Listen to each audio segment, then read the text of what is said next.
Salve, salve, primeiro ano! Tudo bem com vocês? Sejam bem-vindos a mais uma aula de física. Professor Leanderson falando aqui, Colégio Dominique Ubatuba, tudo certo? Espero que estejam todos bem. Pessoal, hoje nós vamos para o último tipo de força principal, né? Que nós estamos estudando no capítulo 3, né? Do volume 2, né? Estamos estudando os principais tipos de força e aplicações das leis de Newton, né? O que nós estudamos até agora? No capítulo 3, estudamos força-peso, força-tração, força normal, força elástica, né, que obedece a lei de Hooke, conforme nós falamos. Agora falta o último tipo de força principal, né, que é a força de atrito. Beleza? Então, sugiro que abra suas apostilas na página 34, né, no capítulo 3, volume 2. Ok? Como atua essa força de atrito? Né? Imagina a seguinte situação, galera. Tá a apostila, tá esses desenhos aqui, beleza? Imagina a seguinte situação. Eu tenho o carro numa ladeira, né? E ele está em repouso aqui. Aí vem a seguinte pergunta: o que impede esse carro de descer a ladeira? Né? Imagine a seguinte situação: se o corpo está em equilíbrio, a gente não pode esquecer que situação de equilíbrio, né?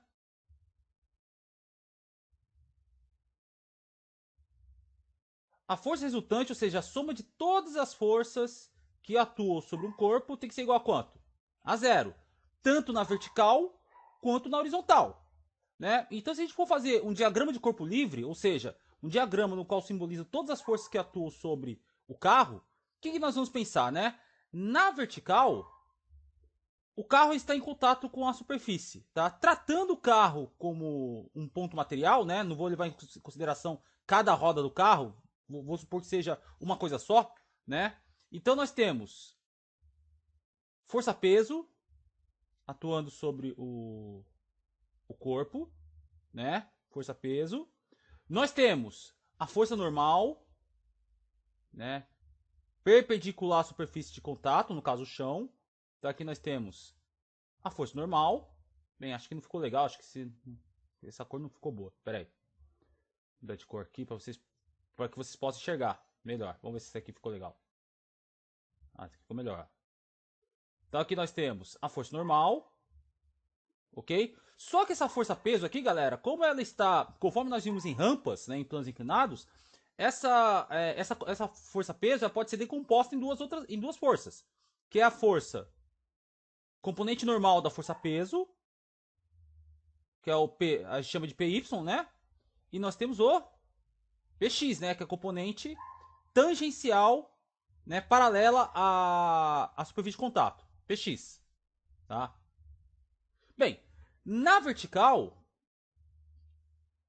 se a somatória de forças é igual a zero, se a força resultante é igual a zero, tem que ser tanto em x quanto em y, ok? Então, se nós somarmos soma de forças, esse símbolo aqui é a letra sigma, tá? Que em grego, né, é uma letra grega que significa somatório, né? Então, a soma das forças em x tem que ser igual a zero e a soma das forças em y tem que ser igual a zero para que esse corpo fique em equilíbrio. Né? Por quê? A gente não pode esquecer, né? Para a situação de equilíbrio, força resultante é igual a massa vezes aceleração. A única maneira que tem da força resultante ser igual a zero, bem, a massa ser igual a zero não tem como. Então quem que tem que ser igual a zero? A aceleração, né? Então, se a aceleração é igual a zero, significa uma situação de equilíbrio, né? Então, vamos olhar para a vertical. Se na vertical é igual a zero, todas as forças que estão para cima são iguais às forças que estão para baixo. Então significa que a força que está para cima, que no caso é a força normal, é igual a força-peso. Está em equilíbrio. Beleza? Só que aí, gente, na horizontal, ou seja, no plano paralelo ao plano inclinado, né? Eu só mostrei aqui a componente PX.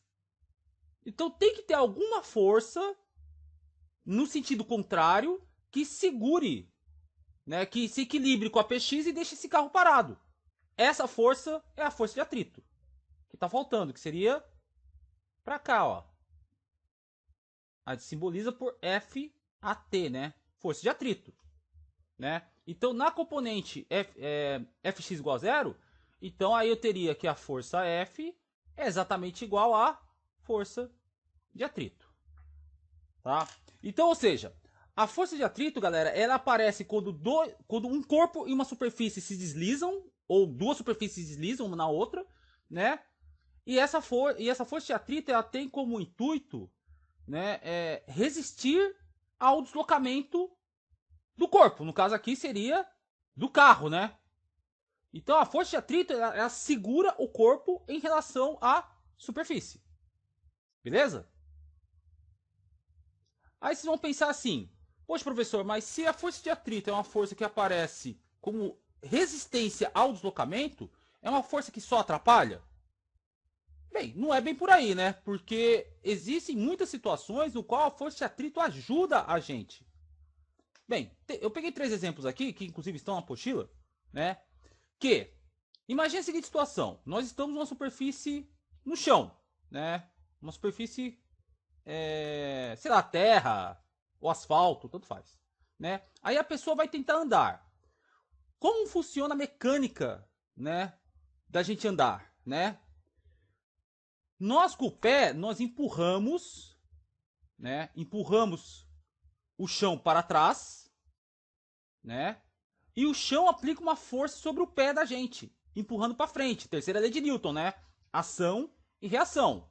O pé aplica uma ação sobre o chão e o chão aplica uma reação sobre o pé, né? Na mesma direção, sentido contrário, né?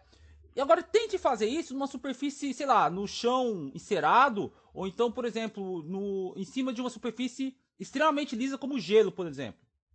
Você pode até conseguir andar, mas vai ser muito mais complicado. Por quê? Porque no caso do gelo, né, é uma superfície muito mais lisa e vai ser muito mais difícil de você conseguir andar. Então, se não fosse a força de atrito, a gente teria muito mais dificuldades para executar uma tarefa tão simples que é andar. Beleza? Um outro exemplo. O carro realizando uma curva, tá? O que segura o carro na curva é exatamente a força de atrito, tá? Que eu vou explicar no final dessa aula, né? Que a força de atrito ela atua com uma força dirigida para o centro da curva que ajuda a segurar o carro. Que se não fosse a força de atrito, o carro não iria conseguir realizar a curva e iria sair, ia passar reto, ia sair pela tangente, beleza? Uma outra aplicação da força de atrito, tá? Imagine o meteoro, né? Ou pequenos corpos celestes, né? Que atravessam a atmosfera terrestre, né? Quando ele vai chegando perto da Terra, ele entra na atmosfera. A atmosfera é uma camada de ar, né, gente? É um fluido, né? E o ar, ele exerce um atrito com esse corpo aqui, celeste aqui, né? Esse meteoro aqui. E o arrasto do ar. O que é arrasto, gente? Arrasto é o atrito de um corpo com um fluido, que pode ser ar, pode ser um líquido, né? Pode ser um outro gás. Aqui no caso ele tá atritando com ar. Só que o atrito ele é tão grande, tá? Que acaba esquentando o meteoro, né? E acaba desintegrando esse corpo que entrou na atmosfera terrestre, né? Livrando a gente de vários problemas aí. Um outro exemplo, quando tá frio, a gente esfrega as mãos, né? A gente tá exercendo o atrito com uma mão em relação à outra e acaba esquentando, tá? O porquê esquenta, a gente vai estudar lá na parte de sistemas não conservativos, tá? Que se não me engano tá na apostila 3, tá? Então a gente explica que a força de atrito ela produz calor. Um último exemplo aqui, né? Eu peguei aqui minha raquete aqui, ó, né? Eu jogo tênis de mesa, tá? Como vocês sabem, o tênis de mesa é um esporte que é muito baseado no efeito da bolinha, né? Então, dependendo do jeito que eu bater na bolinha, na verdade a gente não bate reto a gente não bate na cara da bolinha. A gente inclina a raquete normalmente, né?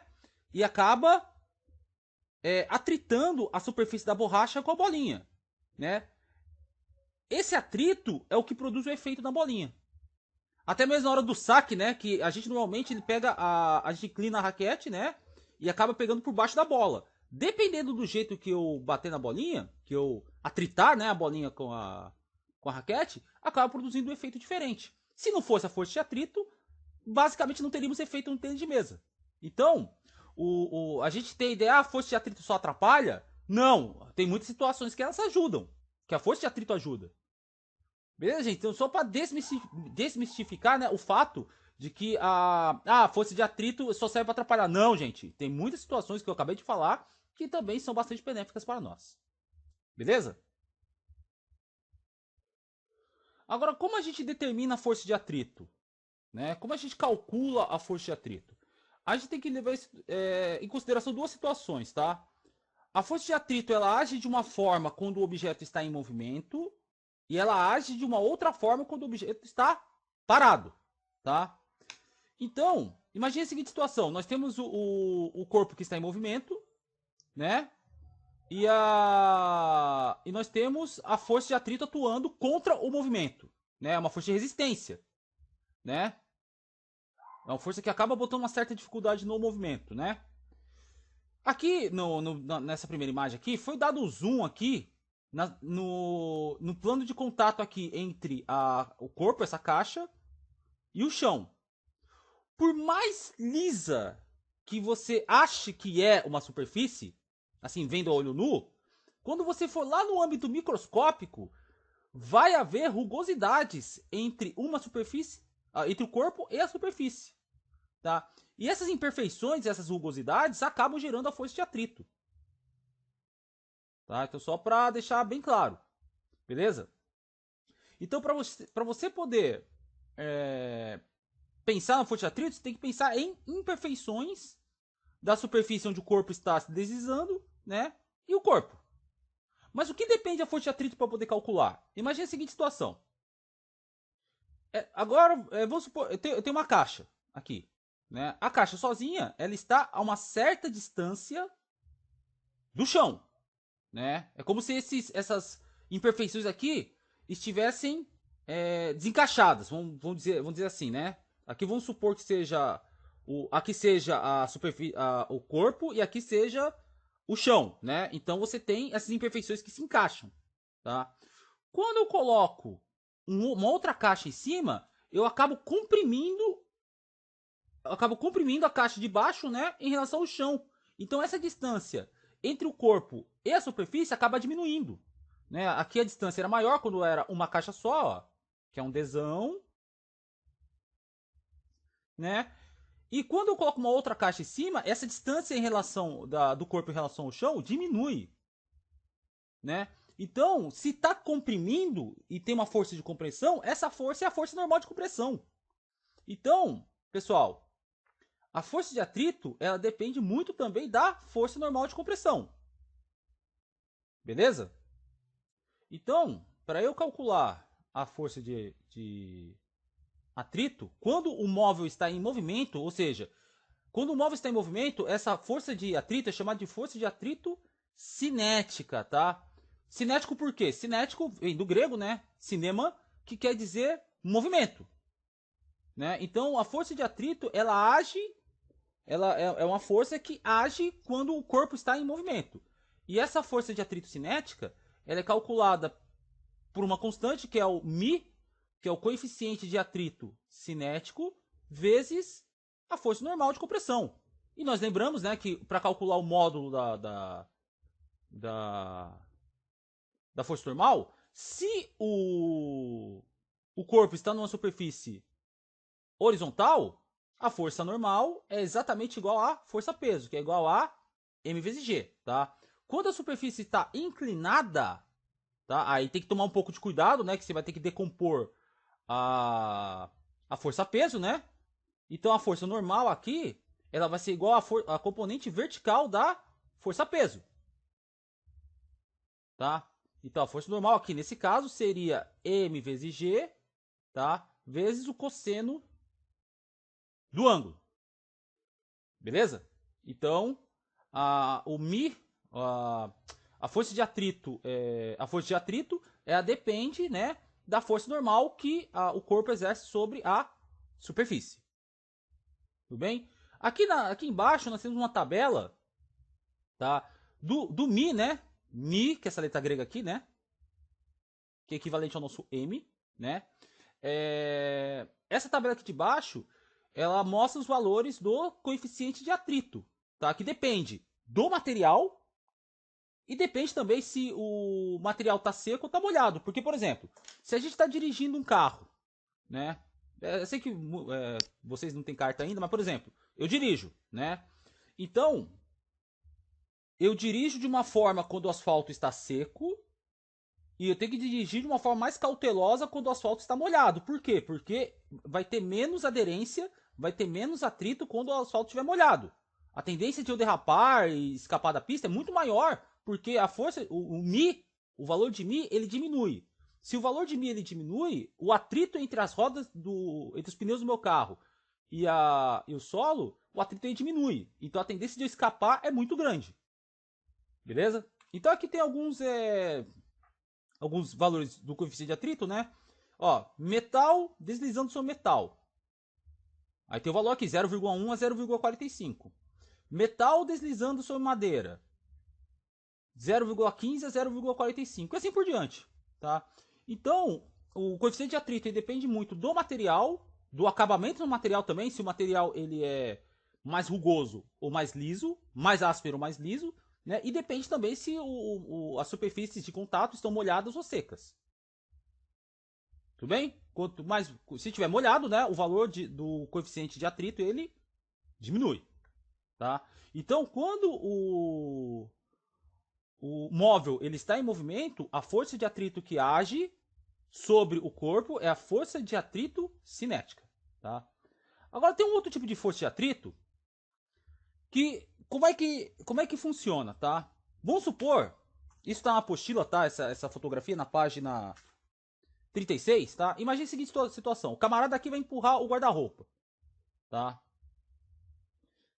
Quando ele empurra, você aplica uma força e o objeto permanece no lugar. Então alguma coisa está segurando esse objeto, esse guarda-roupa. Você vai aumentando a força e nada do guarda-roupa se mover. Até que chega um momento que você aumenta tanta força para empurrar o guarda-roupa, que esse armário, que o armário sai do lugar. Você consegue arrastar esse objeto aqui, esse armário, esse guarda-roupa aqui, tá? Então imagine a seguinte situação. Na situação A, o camarada está longe do guarda-roupa, não está aplicando força nenhuma. Então o objeto ele está em repouso, tá? Então, por quê? Porque a força aplicada na situação A é zero, né? Ele não está aplicando força nenhuma, né? Então a força é zero. Na situação B, né?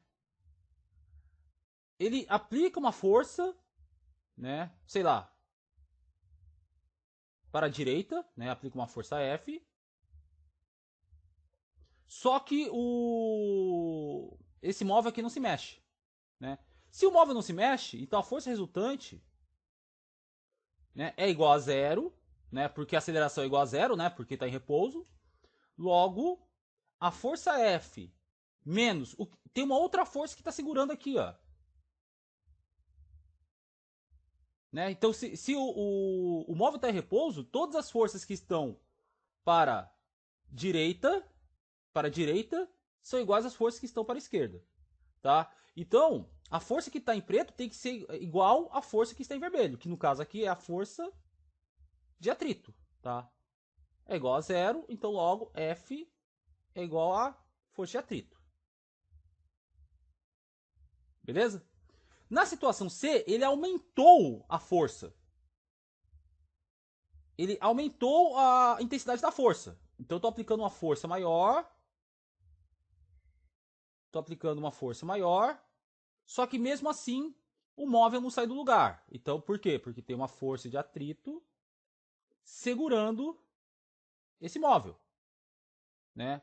Como está em equilíbrio, gente, né? Todas as forças que estão para a direita são iguais às forças que estão para a esquerda, né? Então, no caso, as forças que estão para a direita, no caso é F, é igual a força que está para a esquerda, que no caso é a força de atrito, tá?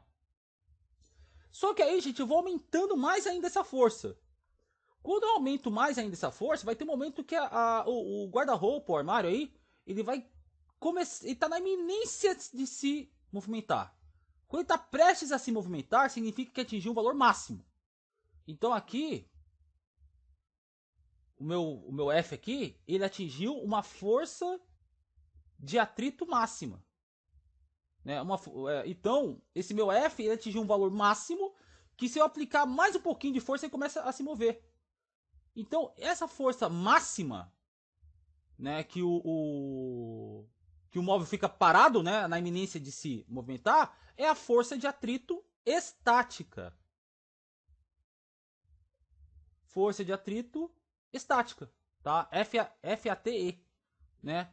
Quando o móvel ele já está em movimento, a força de atrito estática ela deixa de atuar e daqui das situações E e F, quem passa a atuar é a força de atrito cinética, que nós vimos no slide anterior. Tá? Então o que acontece? A força de atrito estática ela tem uma variação, né? Que é a força que você está aplicando, mas o móvel não está se movendo. Né? Então ela pode estar entre 0, né? Até um valor máximo, que é a força de atrito estática. Então ela pode ser variável, né? Essa força de atrito estática. Né? Esse valor máximo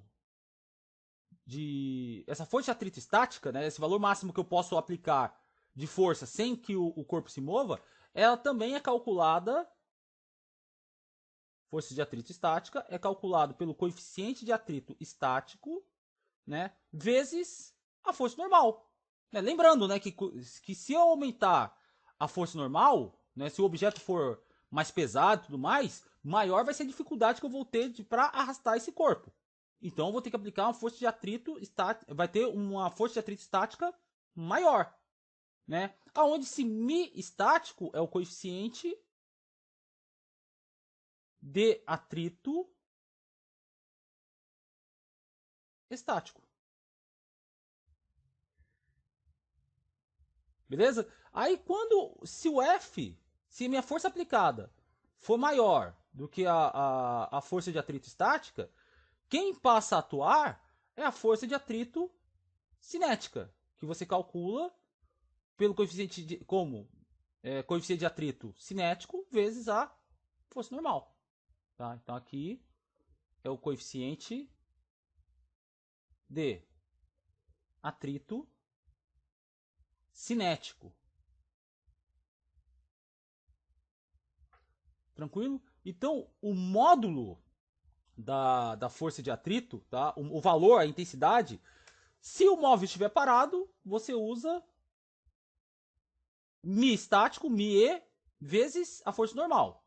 Se o corpo estiver em movimento, tá? É o coeficiente de atrito cinético vezes a força normal. Beleza, gente? Agora, qual que é a direção e o sentido da força de atrito estática? A gente não pode esquecer que é uma força, né? E toda força, a força é uma grandeza vetorial. Né? Então, para determinar a direção e o sentido, a direção da força de atrito ela é paralela, né? Tem que ter a mesma inclinação da superfície de contato. No caso aqui do guarda-roupa seria o chão, né? E o sentido ele é contrário ao movimento. Vamos supor que eu tenho um corpo que ele está num plano inclinado, seja uma caixa. Eu vou tentar levar, eu vou arrastar uma caixa e a caixa ela está andando, ela tem a velocidade v para cima, vai. Para onde está indo a minha força de atrito, né? Se ela está em movimento, eu vou ter uma força de atrito, uma força de atrito cinético, beleza? Mas para onde está indo? Ele tem a mesma direção do plano, então ele tem a mesma inclinação, ó, né? Só que o sentido, se o corpo ele está indo, se ele está subindo, então a minha força de atrito ela está indo para baixo, porque ela é contra o movimento. Aqui seria uma força de atrito cinética, né? Porque o móvel está porque o corpo está se movendo. Tranquilo? Então isso aí pode ser explicado nesse resumo aqui, né? que a força, que o módulo da força de atrito é o μ, dependendo se está parado ou em movimento, né? Se é a força de atrito estático ou cinético. A direção, ela é paralela à superfície de contato. E o sentido, né? Ele é oposto ao deslizamento, né? Ou a tendência. Como assim tendência de deslizamento? É que eu empurro, né? Até atingir um valor máximo, né? Quando eu atingir esse valor máximo, esse corpo vai ter uma tendência de se mover. Beleza? E para encerrar a aula, lembra que eu falei lá no começo da aula que se não fosse a força de atrito a gente não iria conseguir fazer curvas com carro, né? Não conseguia, eu dirigir não ia conseguir fazer a curva. Por quê? Tá? Porque é o seguinte, para o carro poder realizar uma curva, tá? Tem que ter uma mudança de direção do carro, né? Porque o carro ele estava vindo para cá, né? E de repente mudou a sua direção, vai passar a se movimentar para cá, né? Houve uma mudança de direção. Por que houve uma mudança de direção, galera? Porque conforme eu falei lá na aula de força centrípeta, que eu falei lá atrás, né? Eu tenho uma força que está sendo aplicada para o centro da trajetória, tá? Essa força que está sendo aplicada para o centro da trajetória é a força de atrito, tá? Então eu estou falando que a minha força minha força centrípeta, né, que é a força que está indo para o centro, é igual à força de atrito cinético nesse caso, né? Porque o carro está em movimento, tá? Conforme nós vimos na aula de força, o módulo da força centrípeta é calculado por m vezes v ao quadrado dividido pelo raio, né, da curva, né? Supondo que a curva tem o raio, né? É igual à força de atrito cinético. Força de atrito cinético, gente, conforme nós falamos, né? É o μ cinético vezes a força normal. Beleza? Só que o μ cinético, gente, se a curva não for se a curva não for inclinada, né, for, por exemplo, for horizontal, né, a força normal ela vai ser igual a força peso, né? Então, m vezes v ao quadrado dividido por r é igual ao μ cinético vezes m vezes g. Ó, que eu posso fazer, ó. Cancelo a simplifico, né? Eu divido m por m vai dar 1, vai simplificar. Logo, a velocidade máxima que eu consigo fazer essa curva, né, é dado por μ vezes g vezes r. Só que tá a velocidade máxima ao quadrado, né? Para eu saber a velocidade máxima, o ao quadrado vai passar para o outro lado raiz, né? Raiz quadrada de μ cinético vezes a seção da gravidade vezes o raio da curva, tá? Então, essa é a velocidade máxima que eu consigo executar uma determinada curva. Se eu for acima dessa velocidade, eu vou perder a direção e vou passar reto na curva. Tudo bem, gente? Por isso que a força de atrito é tão importante, né? Porque a gente acha que ela é uma força que só serve para atrapalhar o movimento. Tem situações que ela ajuda a segurar o movimento, né? Para impedir situações perigosas, né? Como escapar de uma curva, né? Pode ser carro, bicicleta, moto, não importa, tá? Então você consegue saber, você tendo essa noção, né? Você acaba executando essa curva com segurança e, consequentemente, você acaba tendo uma direção mais segura. Beleza, gente? Então a gente fica por aqui, né? 29 minutos, já é um tempo bastante considerável, né? Sugiro que vocês façam os exercícios do 1 ao 7, páginas 38, 39 e 40 do volume 2, beleza? E com isso nós encerramos o capítulo 3 da apostila, tá? Aí a gente vai passar para o nosso próximo assunto, que é trabalho e energia. Beleza, gente? Então, muito obrigado pela atenção, valeu mesmo, de coração. Se cuidem e até o nosso encontro relativo a essa aula de força de atrito. Um abraço, bye!